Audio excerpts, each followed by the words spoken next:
Hey everybody, my name is Vlad. I work for SciencePost as a security analyst, and my background is Russian. I am Russian. So according to Russian tradition, I'm going to have a sip, just for confidence.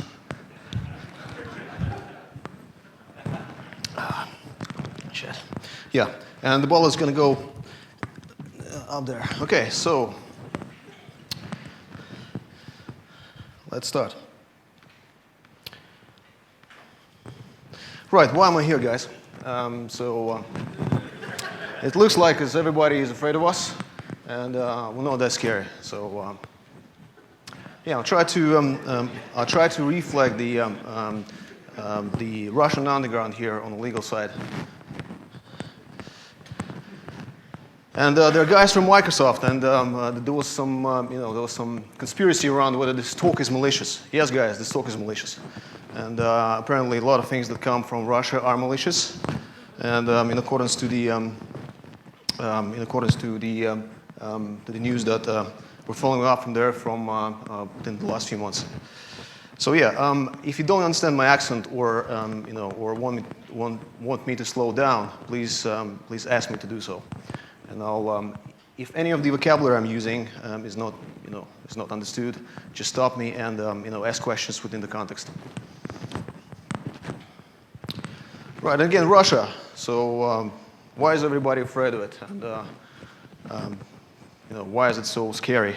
Yes, we do produce weapons, definitely, physical weapons, and yeah, it's awesome. And we also produce some digital weapons. Anybody knows what this is? Any malware researchers here? Yeah, and right, these are right, let's say bots. Malware which is designed to steal your money, basically. And most of it has done a great, produced a great influence on the UK and European as well as US market. And this is the result. Yeah. So without Zeus, there wouldn't be Rupert from just here. So this is the reflection of direct and negative influence from Russia onto the UK and European as well as US economy. So let's go back to agenda. What this talk is about. So what we're going to cover the modern threats from malicious documents, exploit-based as well as VBA, anatomy behind VBA attacks. So we're going to cover a few exploitation methods, some post-exploitation. Right, enable micro bypass. I'll show you quite a neat technique which has been used in wild to bypass this little micro message, which basically makes this vector attack an ultimate. Right, next, I'll show you a few pretty cool methods of how to bypass AV, HIPs, and which I've used on my engagements during my career in security. Sorry? Oh, all right. Sorry. Okay, and we're gonna discuss a few detection methods which are not strangely implemented in any of the AV software currently on the market. I don't know why, but right. We're gonna discuss a few countermeasures, and we'll see how easy or not it is to actually stand up against those threats.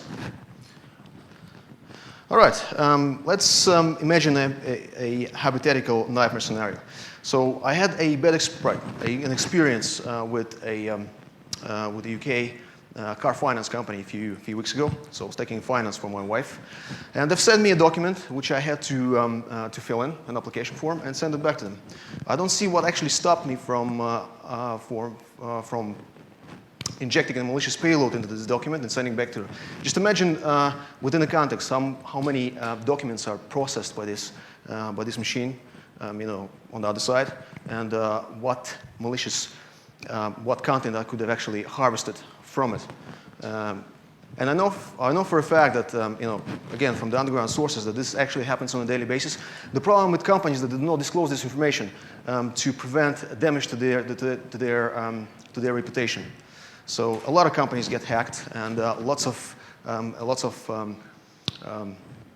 material, highly sensitive material, is floating up on Russian underground, and those guys are just sitting there and hope that it's not gonna surface. It's not gonna surface somewhere to actually expose the expose the compromise. So I'm gonna show you the demo. There's a quiz in this demo. If you're a malware analyst, you'll see. So I'm gonna be using a pretty popular rat, poison ivy. Anybody heard of it? Yeah, it's a pretty awesome piece of code written by Shapeless, I think. So after I run this demo through, just tell me what's strange, what actually have you seen abnormal in it. Okay. You can see this is a 64-bit system. Just imagine this as an application form which I have downloaded from somewhere. You received an email with a cool finance offer. So you download it and run in the system, just displaying the architecture there.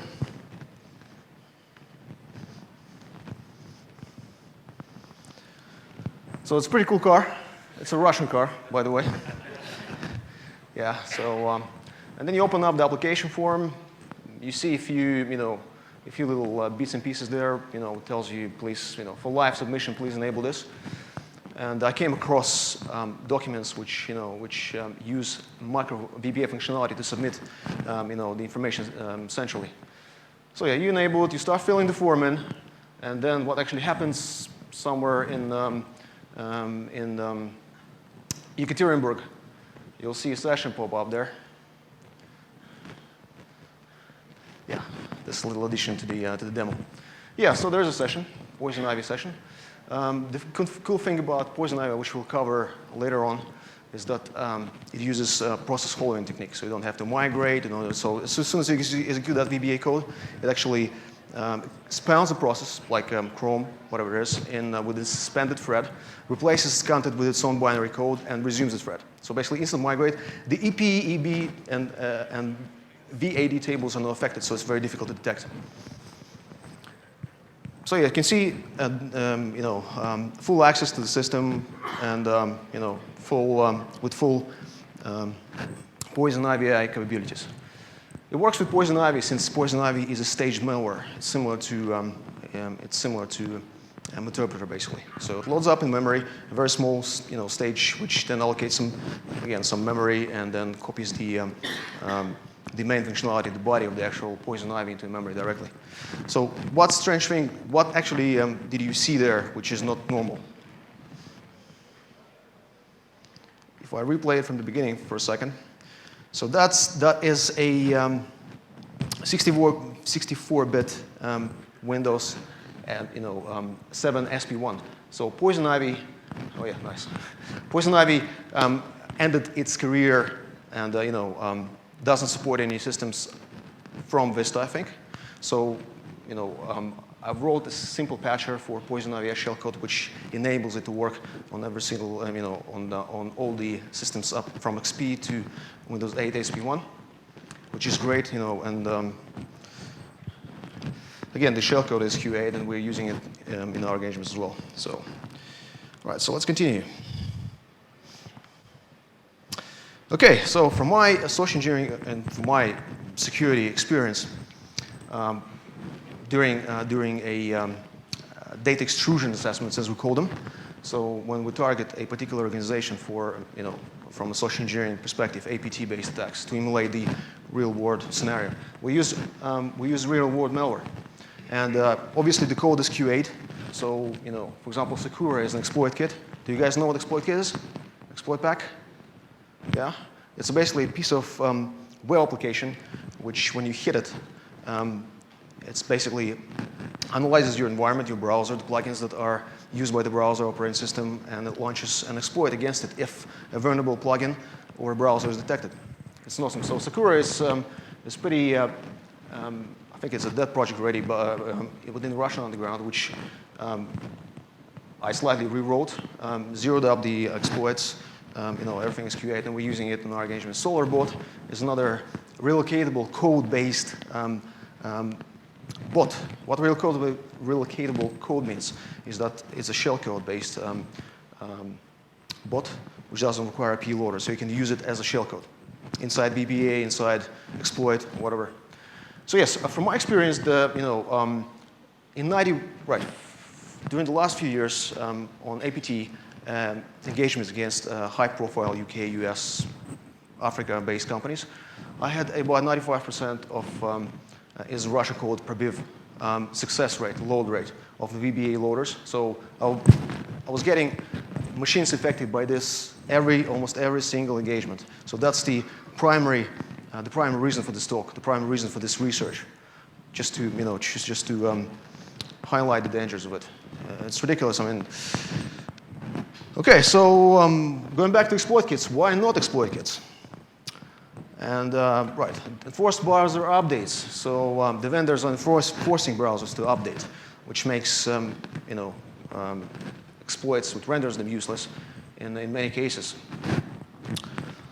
Sophisticated countermeasures by IDS and IPS. So antivirus companies as well as IDS companies such as FireEye and ThreatGrid are introducing advanced their techniques designed to detect exploit kit activities. Java loses popularity due to its security issues, and everybody knows that Java has been used. Actually, in most exploit kits, Java is the primary exploitation vector. So, like in Black Hole, for example, you guys heard of Black Hole? Awesome. So, in Black Hole, for example, out of 7 exploits, 6 are Java-based. Costs rise on the underground, so the costs are constantly rising. So, for people who are looking to purchase an exploit kit and maintain it, the cost rises. Rental refund. What refunding means that the exploits that you use. So let me just introduce you to some of the schematics of Russian underground. So you're a person with some cash, and you are looking to make some more money, and you're looking for an investment into some malicious business. So for example, you got $10,000. So you go on the underground, and you order or purchase yourself a bot, which is the primary milking piece of software. So you purchase it, say for $5K, and then you need a distribution vector. So you go to the guys who are selling and maintaining exploit kits such as Black Hole. So this is your distribution vector. Now you need to get some traffic. So you go to third guys on the underground again, and you tell them, so I want some 10,000 people hitting my exploit kit from Belgium, for example. Then you deploy TDS like Kitaro TDS, if you heard of it. So what it does, basically, it filters out the request. So I've ordered some traffic from Belgium, which has to be Internet Explorer 6, and from Windows machines only, and that's taken through. So the traffic guy is directed to the TDS. TDS filters out all of the so mobile devices which are running Chrome or Firefox, and then filters out only the traffic that's potentially vulnerable and will be successful in your exploit kit, compromise, whatever. So, okay, so you get this, and then there's additional element to it. So your Zeus costs $5K, and you don't want to distribute it. If, for example, from this 10,000, you're gonna have 5-6 infections. So you deploy a loader, as we call it. Many of the bots that I've mentioned before are actually come with a loader. So the loader is a little assembly code. This is the loader, basically. So what it does, it's a little piece of binary code which you distribute with exploit kit. So instead of giving them your Zeus, which is precious and expensive, you give them this little loader. So distribute this loader across the traffic.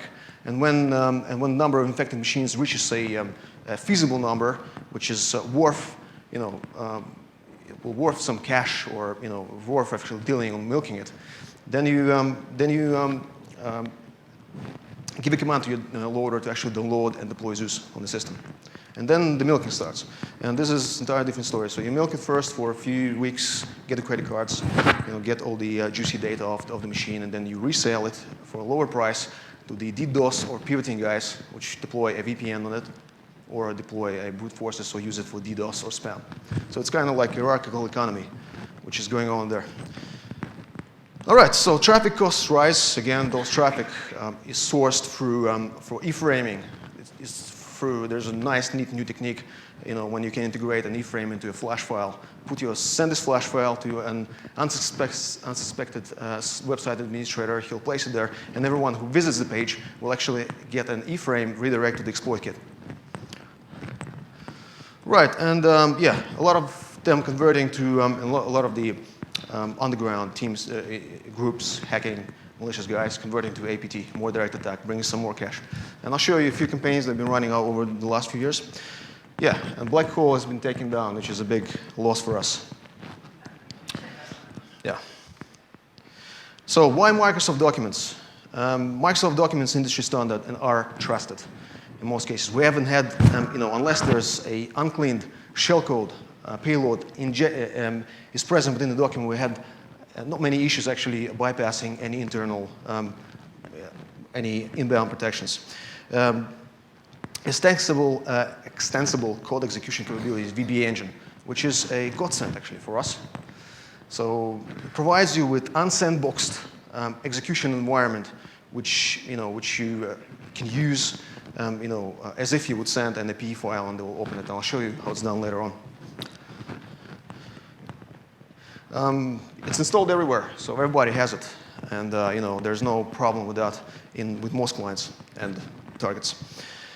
They are whitelisted on the where the SRP is present. SRP is basically an executable whitelist. So many organizations are running SRP. So basically, it tells the user that you can only run Office, you can run browser, you can run, an archiver or something. So it's whitelisting. Whitelisting of executables that can be executed, that can be run on the system. So this bypasses it, since its entire memory after the VBA code gets executed, the rest of the presence is fully in memory. You can jump from process to the process, allocate some space, load additional tools into it, which is awesome. And this saved me a lot of times. Support by Windows and Mac OS X. I'll show you how to use this attack vector against the OS X machines. Against Macs. So a lot of people thought they're safe, which is not the case. Relatively easy to flood. It's pretty simple to reflood. So there's no complex structures, streams, and objects which are present in all the SS format. So you just go in and you can base 64 the code. It's pretty easy to write or implement in order to bypass AV. And other types of HIPs. Right, and there's this strange popping up unknown publisher warning messages. There's only one thing, which is the macro, enable macro, with some smart social engineering. Again, as we'll mention later, it worked a charm for me. But again, there are no publisher warnings, so it's pretty silent in that sense. Underground supply and demand. So these are the screen prints from Exploit-N and a few others, which are Russian underground isolated marketplaces. So it's not very easy to get there, and so they sell. Sorry, guys, it's pretty hard to see, but you can see these are mostly in Russian, since this talk initially has been prepared for 0 nights in Moscow, but I couldn't attend. So, yeah. So these are basically the left top is the Microsoft Office Word exploit for sale advert. The next two are basically to do with the VBA. So this shows that the interest to the VBA grows. And we see the return of the macroviruses as they are. So a little bit about exploits. So apart from the VBA, there's obviously exploits and the problems with them. So the exploits are currently deployed on the underground with exploit kits and APT attacks are these. I'm using on my engagements like CV 2012-0158, which is awesome in terms of reliability, and CV 2014-1761. Yeah, so these are vulnerabilities within the Microsoft Office package. Again, they're all being patched. And this little graph shows the percentage of success rate of those exploits. There's VBA downloader part of it. And similarly, in the underground, most VBA attacks are limited to VBA used as downloader, which is a shame. Here's the structure, exploitation scenario. So this is ripped off from Red October, and I'm going to go through it on the next slide. But this is what actually happened during the Red October. So the potential victim receives the spearphished mail, executes it. They're free. So there's a stub inside which identifies the package and the platform on which it runs, and then it deploys the exploit that matches the platform in hope that we'll get the dropper on, and the dropper will load the rest of the malware and achieve persistence on the system, and communicate with the CNC. All right, so the Red October been running for a few years. So they were targeting primarily, so it was Eastern Europe as well as Asia, targeting primarily high official government people, and these are the exploits they used. Been quite successful with this, over 22,000 something compromised boxes in different, government organizations. Next one is a PT Tiger. It's Chinese group, APT group. They were targeting smaller companies which are wealthy. Again, for over 2,000 machines, high-profile targets were compromised during this campaign. And they've used document vulnerabilities as their primary attack vector. And there are a few others. For example, if you guys heard about this compromise of the port in Belgium when they were using it to ship drugs into Europe, they primarily been using droppers, like in the form of physical devices, but also use documents to compromise them. And I've seen a few posts on the Russian underground forums with those guys as later found out, which were part of this. And they were requesting for exploit. They were looking for exploits, methods. They had some budget for them. Right. So, what are the issues with exploits, and why are there? Why is there such a low probability again, exploitation factor? What's the problem? The platform and version depend. They're dependent on the platform version of the application that they're trying to exploit. Microsoft Office in our case. Reliability is not that great. Right. Out of the list I showed you before, only 2 are more or less reliable to use on the engagement on a legal basis. Payload limitations. There's very limited space in the document where you can, depending again on the vulnerability, but it's very limited space in where you can stick in your code, which will run on execution on successful exploitation of the system, of the application. Hard to source. So exploits are hard to source basically, and the prices are high. Hard to FUD.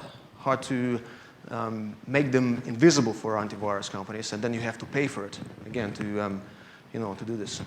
So, for example, CD 2012-05-0158 is present in Metasploit framework, but again, if you generate a document from Metasploit framework and use it in the wild, you'll not get much success with it, since it will be flagged by every single before you even click on the document. Again, it will be flagged if you're using it as an attachment. It will be flagged by the IPS or IDA system, deployed on Exchange, on the email exchange. So there's no point. So you have to open it up, do some reverse engineering to FUD it. So you have to zero up some of the signatures. So yeah, it's a headache. Yeah. So if you want to know, if you want to dig up further into the whole exploitation business, there's an awesome talk by Bruce Dang on the he covers the document, all the ESS format in detail and how the things are working, and he covers as well the new docx XML format in great detail. So, right. So, Visual Basic for applications, and has been considered to be extinct.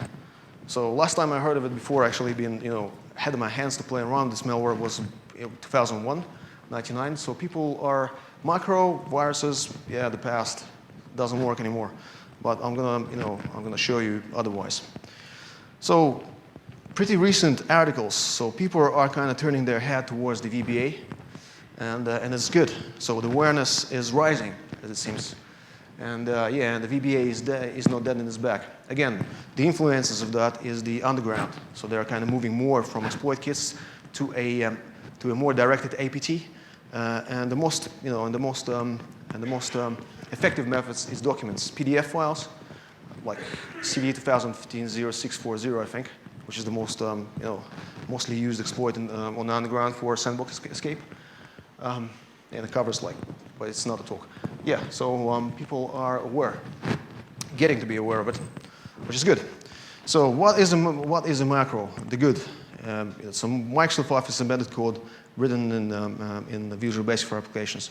And this is the engine behind Microsoft Office macro functionality, which everybody, I presume, know. What is a macro evil? It's an ultimate weapon. So again, as I mentioned to you in the beginning of this talk, it provides you with immense flexibility in terms of code execution.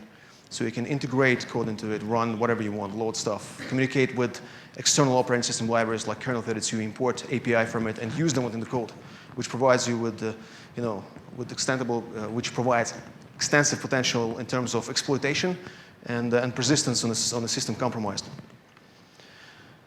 All right, so the default settings of Microsoft Office package comes up with disable macros with notification. So when you run it, it will detect a VBA code within it and show you a little message like enable macros if you want to run them.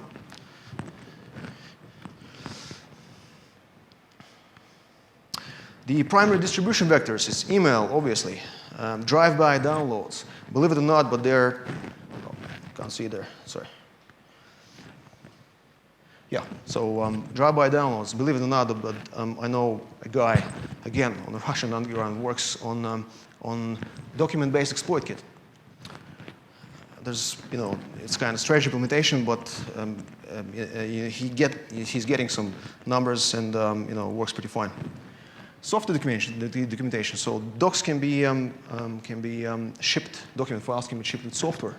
So you might be able to compromise or hijack some software distributor online and replace your documents. This has happened before. Yeah. So torrent files, and just imagine this SharePoint. So just imagine uploading a spike document to the SharePoint, and if it's a big organization and it has a juicy name or attractive content, just imagine what's going to happen within that. And actually, this is from experience. So a few infection scenarios. There's download execute, which is a bot drop Zeus and Dromenda scenario. It's currently used massively in the wild. So the code executes and the code executes and a little VBA code will download a copy of Zeus and Andromeda onto the system and run it. VBA drop, basically, it's a VBA will drop a piece of a PE file on the system and execute it. Again, I'll show you later how it's all practically done.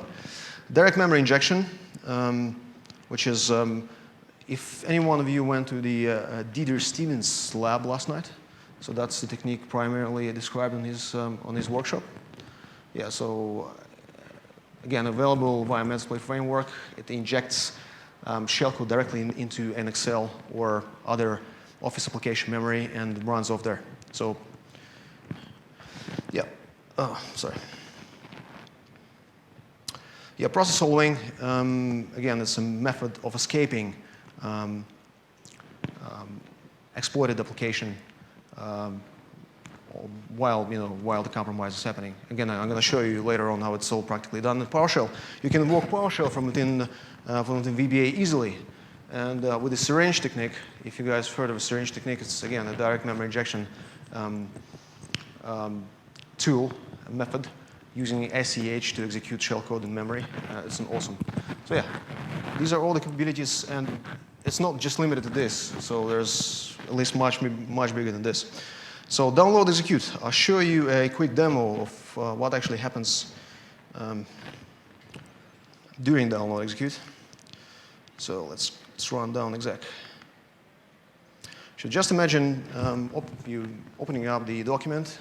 Again, a nice juicy content there, some social engineering. You enable macro. All right. Document crashes. Sometimes it won't crash. I mean, if the code is written. And then you see the little task host file appeared and tries to initiate connection, HTTP passive beaconing connection to the CNC server. Finally gets through, and then you see the actual bot as appears on the CNC. Yeah, this is a beaconing framework we developed for SensePost. Again, it's much more reliable than using, for example, Meterpreter over long-lasting social engineering engagements. And then you can see what actually invoked it. So this is a downloader shellcode generated by the Metasploit framework. You just merely generated the Metasploit framework, copied it into the Excel. Yeah, there's the. It's all nice and clean.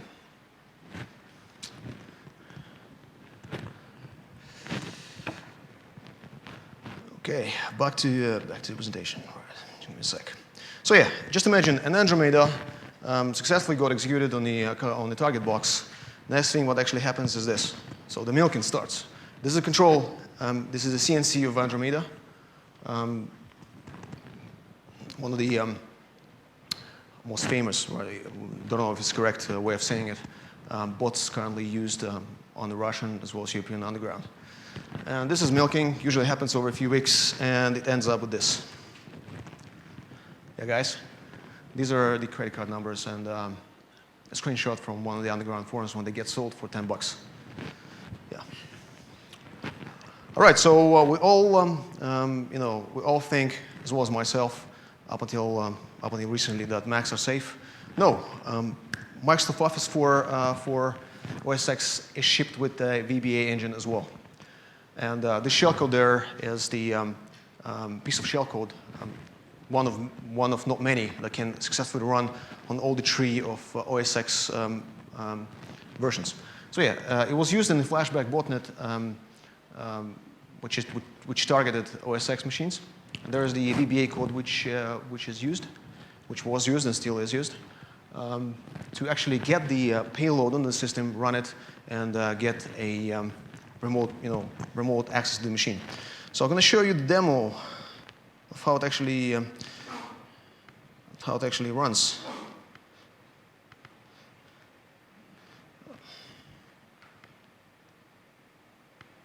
Right. So this is my box, and ESET fully updated, no problem there. Checking out my IP address. And this is the presumably CNC, just using Netcat as a cacher for the remote, for the reverse shell.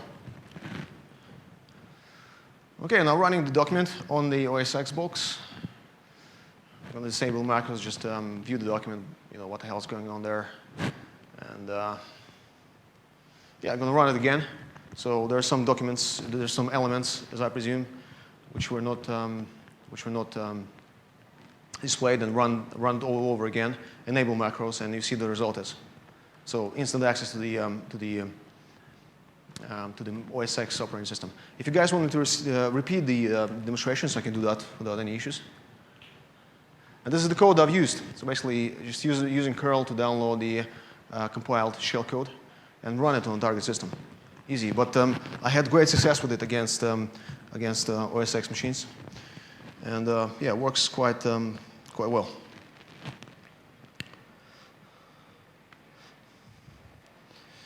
All right, so let's continue. All right, p-drop. Right, so advantages of this method. You obviously can generate it. It's available as a part of Metasploit framework.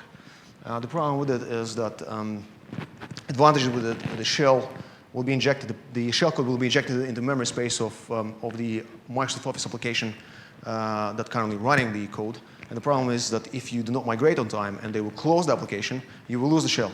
So it requires some time to migrate. And this is the disadvantage, as well as the it contains a PE drop, so which will be dropped on the hard drive. Again, this is direct memory injection. Yeah, requires migration. You can use a social engineering trick, which I'm using with Excel documents. For example, you open up a document, it tells you there's some dynamic data present, and if you wanna view it, please run click the button. So you click the button, it invokes the progress bar, and it gives you more than enough time to migrate out of Office application before the shell dies. Yeah. So again, had a bit of success with it. Process holding, the principle of how poison ivy works. So invokes, as I mentioned to you before, invokes a browser instance, for example, replaces its content with its own, and then it resumes the main thread. directly, in a blink of a second, it migrates out of Excel memory space. So you can just close it if you didn't find anything interesting in it for you, and then you can, the box is compromised and you get access to it.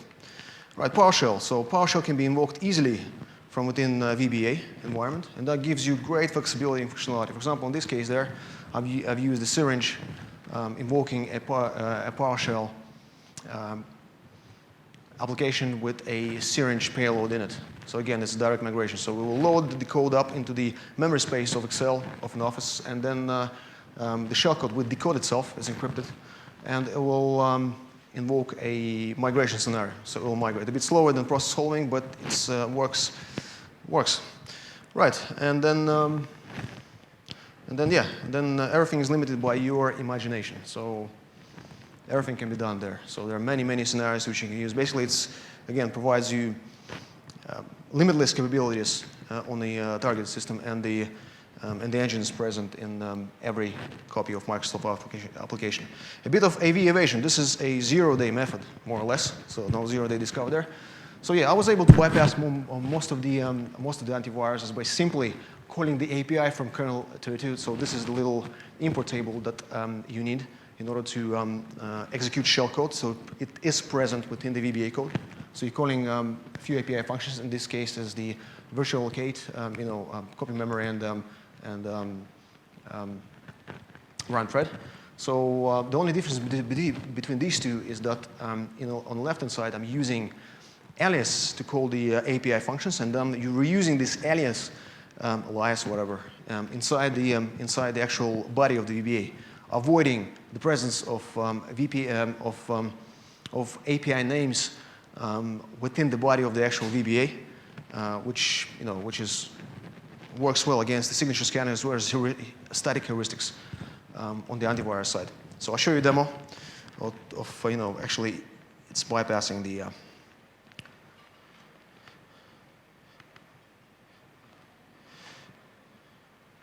right. So there are two samples there. So I'm invoking an interpreter listener. We've got two samples. One is not FUD, which is just normal copy and paste from the interpreter generated shellcode, and as you can see, it's actually detects it. Yep, it's there.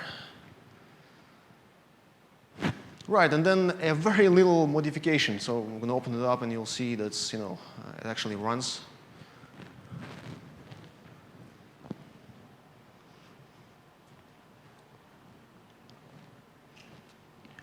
So there's a stage, and the session opened, and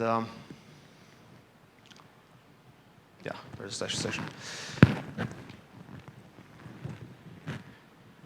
Okay, and the second file is the slightly modified version of the VBA code, which contains a, there's an alias method in the way that the APIs are called from within kernel 32 memory space. Yeah, as you can see there, I'm using alias. No, this is the original document, but in a second I'll open the modified one. Yeah, scan it first.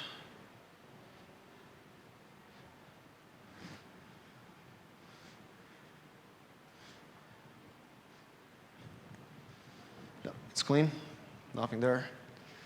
Now run it.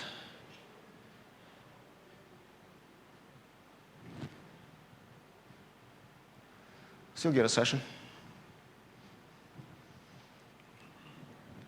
Works well, and then when I open the actual source code, you'll see the only difference between these two is virtual locate API has been called through an alias and never used within the actual body of the code. It works well. I don't know, right? Basically, if you analyze it, if you analyze the document through if you feed it through the hex editor, you'll still see the import table. But somehow, most of the antiviruses checked on, we've got our own kind of virus total simulator, which we use internally at SensePost. Yeah, it actually bypasses a large number of them without any issues. Okay, so let's go. Right, and again, you can universalize it very easily. So construct yourself a document, Excel, PowerPoint, whatever, and put a little selector. and a few if statements. So if the operating system, for example, OS X, it will deploy OS X payload. If it's a Windows machine, it will deploy Windows. So basically makes a standard weaponry. So you can send it to organization, and it doesn't matter what platform is going to be executed on. You'll still be able to compromise it quite successfully. Again, it all depends on the techniques you use to FUD the actual payload and the payload itself. Yeah, so, and the only boundary for clean execution is the contextual social engineering. If you select your targets right and the email is persuasive, basically if you get it all correctly, victims will run it. And I never had any issues with them. So almost in every single engagement that I've run through, I had sessions coming back through this vector and never failed me. But there is a possibility to bypass this message. And again, I'll show you the demonstration of how it's done.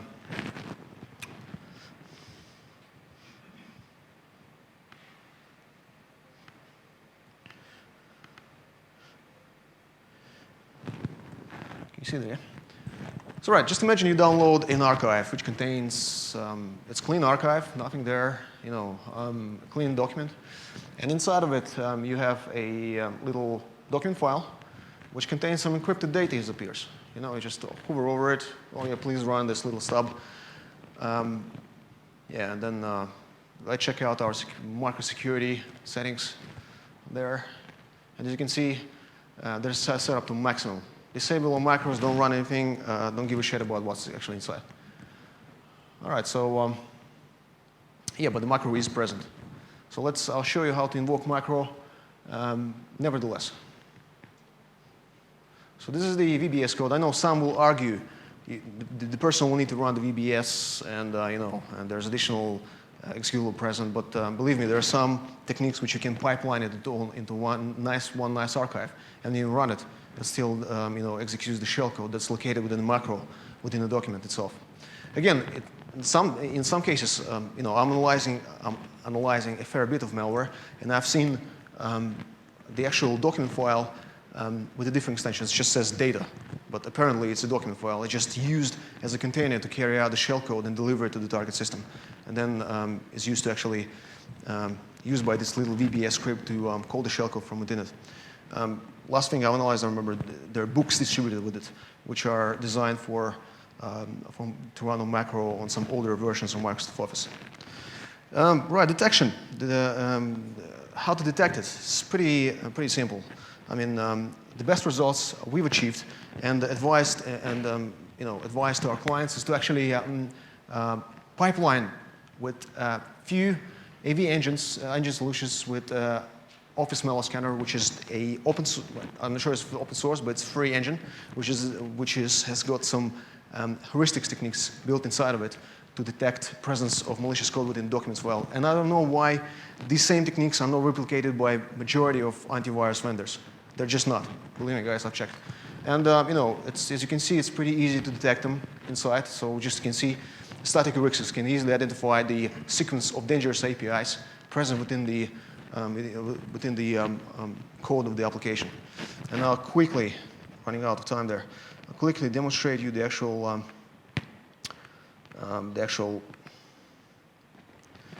process. So yeah, we had a few companies which were advised, and they successfully implemented this pipelined approach to their incoming mail, which contains, you know, documents. So I've scanned it; it's clean. Antivirus did not detect anything, but if I run Office Malware Scanner against it, you'll see that it finds a presence of a malicious code in it using heuristics. So it actually detected a decryption routine, which is present within the document.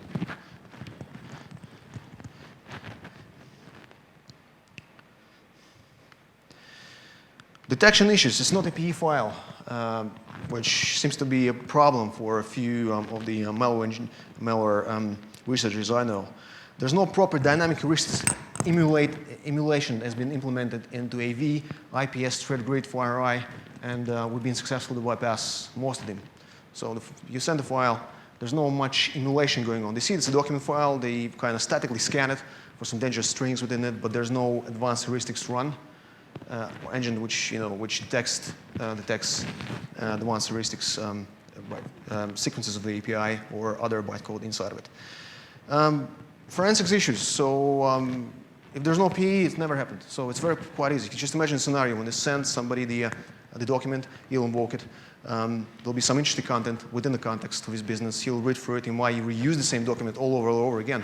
And the connection will come out, but there's nothing dropped on the hard drive. So it's pretty nifty to detect unless you can acquire a memory image of that system while the session is taking place. Countermeasures. So user awareness is the most important factor. So users should know where and what to open. And this has been a headache for us, SensePost as well, for quite a while. Disable markers without notification. Again, this can be bypassed, but at least without any third party or piping, file piping, you will not see much. Deny markers from the outside. Some organizations in which we work with actually deny any files that contain binary code within them from the outside on their board exchange, mail exchange. Egress filtering. So yes, you'll get compromised, but make it as hard as possible for the malicious code to get out. I know, from my experience, that if I can execute something in your box and there's something can escape your box, I'll definitely get a session. DNS, it can be used. I can use a UDP tunneling, DNS tunneling, HTTPS, IPv6. A good idea for Microsoft would be implementing an internal IDS which will detect presence, for example, for a callouts to kernel 32 from within the VBA engine. Why not? I mean, what the hell do you need a virtual allocate API function present within the VBA code? So it would be nice to have something like that. Implement sandboxing. Shit, guys, I mean, like Java, IE. You've implemented sandboxing for IE, but you've never done the same for freaking Office. So it gives me, I can call shit from within the document file without any boundaries and nothing stopping me. So there's direct interaction between the VBA code and the actual operating system. Ridiculous, sorry guys, but use alternative Office products, but there is a VBA engine, right, a macro engine built into OpenOffice as well, and I'm working on actually writing some proof of concept for that as well. All right, so yeah, this will be smart as well. Just a quick one before we finish. I'm currently working on a Marco, which is a framework, kind of like set, designed to inject code into documents. So basically, prepare your payload before you can. Similar to Veil, basically. You guys know what Veil is?